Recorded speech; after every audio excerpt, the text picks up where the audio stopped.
మేము పన్నులు కట్టిన డబ్బులు వాళ్ళ తల్లిదండ్రుల విగ్రహాలకి పెట్టుకోవడానికి వాడకండి. మీకు బోలెడు ఆస్తుంది. హ్మ్. హ్మ్. బసవ తారక డబ్బులున్నాయి. అసలు కొడుకులు పురంధేశ్వరి గారు, భువనేశ్వరి గారు, ఆ బాలకృష్ణ గారు వీళ్ళందరూ పెద్ద పెద్ద కోటీశ్వరులు కదా! డొనేషన్స్ ఆయనిచ్చిన తీసుకోండి. డబ్బుల్లోనే మీరు కట్టుకోండి. హ్మ్. మా డబ్బెందుకు వాడతారు అని నిలదీసి అడగాలని ఉంటది. హ్మ్. కానీ కూటమి ధర్మం దాటకూడదు. హ్మ్. హ్మ్. ఇవన్నీ మనకి మనసు చంపుకొని ఉండలేము సార్. అద్దంలో మొఖం చూసుకుంటే నాకు నేను కనపడాలి కానీ ఎవరి బొమ్మలో కనపడేస్తే అది మన మనసు చంపుకొని పని చేయలేము సార్. అందుకనే ఒరిజినల్‌గా ముందు నుంచి జనసేన పార్టీ కోసం పనిచేస్తున్న నాయకుల్లో మీరు ఉన్నారు. నిన్న మొన్న ఏదో స్టేట్మెంట్ చూసా బొత్స సత్యనారాయణ గారు వైజాగ్ నుంచి. పార్టీలో కార్యకర్తలకు అన్యాయం జరుగుతోంది. అస్సలే మాత్రం పట్టించుకోవట్లేదు. చిన్న చిన్న కమిటీల్లో కూడా ప్రాతినిధ్యం లేకుండా పోతుంది అని ఆయన ఆవేదన వ్యక్తం చేయడం చూసా. ఇంక నేను పేర్లు చెప్పను వాళ్ళకి ఇబ్బంది అవుద్దేమో కానీ జనసేనలో మొదటి నుంచి పనిచేసి కళ్యాణ్ గారి కోసం గట్టిగా గొంతెత్తి మాట్లాడుతున్న వాళ్ళు చాలామందికి పదవుల్లో లేరు.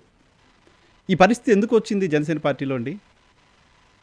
సార్ జనసేన పార్టీని ఎవరు నడుపుతున్నారో, అసలు ఎందుకు ఇలా జరుగుతుందో మాకు తెలియటం లేదు సార్. హ్మ్. చాలా దారుణం. ఎందుకంటే హ్మ్. బొలిశెట్టి సత్య గారు ఎవరైతే ఉన్నారో ఆయన ఎప్పుడూ వెనకలోనే కూర్చుంటారు. అవును. ఆయన సిద్ధాంతాలు ఎలా ఉంటాయంటే 33,000 ఎకరాల భూములు తీసుకున్నప్పుడు పవన్ కళ్యాణ్ గారితో పాటు ఆయన కూర్చొని హ్మ్. జస్టిస్ గోపాల్ గౌడ్ గారిని తీసుకొచ్చారు. హ్మ్. దేశ విదేశాల్లో ఎక్కడెక్కడ పర్యావరణం ఇబ్బంది జరుగుతుంది, ఎక్కడెక్కడ అక్రమంగా మైనింగ్ చేసేస్తే అక్కడ భూమి కలుషితం అయిపోతుంది, వాటర్ కలుషితం అయిపోతుంది, నదీ జలాల గురించి ప్రశ్నించిన వ్యక్తి.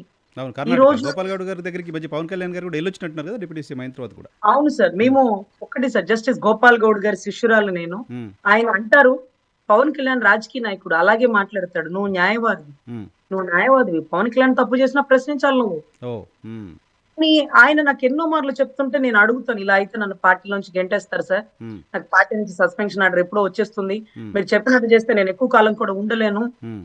అంటే నీ తాలూకా నువ్వు చనిపోయినా గాని నీ సిద్ధాంతాలు బతకాలి. హ్మ్. హ్మ్. హ్మ్. చనిపోయినా గాని నీ సిద్ధాంతాలు బతకాలి. అలా బతికింది గాబట్టే భగత్ సింగ్ కొన్ని సంవత్సరాలే బతికినా ఆయన తాలూకా సిద్ధాంతాలు నీలో, నాలో, పవన్ కళ్యాణ్‌లో నింపబడినవి.